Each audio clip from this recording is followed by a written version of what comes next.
ఆచార్యాః పితరః పుత్రాః తదైవ చ పితామహాః మాతులాః స్వసురాః పౌత్రాః శ్యాలా సంబంధినస్తదా.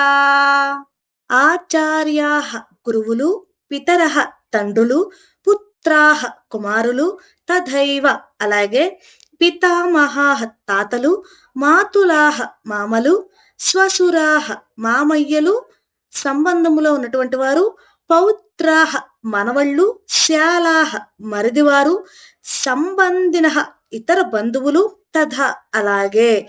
తాత్పర్యం చూద్దాం రండి. ఈ శ్లోకంలో అర్జునుడు తన మనోవ్యధను ఇంకా స్పష్టంగా తెలియజేస్తున్నాడు.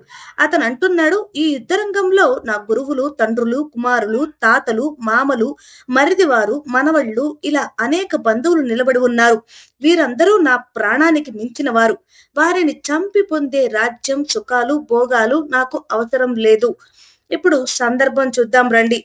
ఈ శ్లోకం యుద్ధరంగంలో అర్జునుడు తన బంధువులు, గురువులు, స్నేహితులు ఎదురుగా యుద్ధానికి సిద్ధంగా నిలబడి ఉన్న దృశ్యాన్ని చూసిన తర్వాత వచ్చిన భావోద్వేగ క్షణాన్ని వ్యక్తపరుస్తుంది. ఆ బంధుత్వం, కరుణ భావం అతనిలో పెరిగి తన ధర్మ కర్తవ్యాన్ని గుర్తించకుండా అడ్డుకుంటుంది.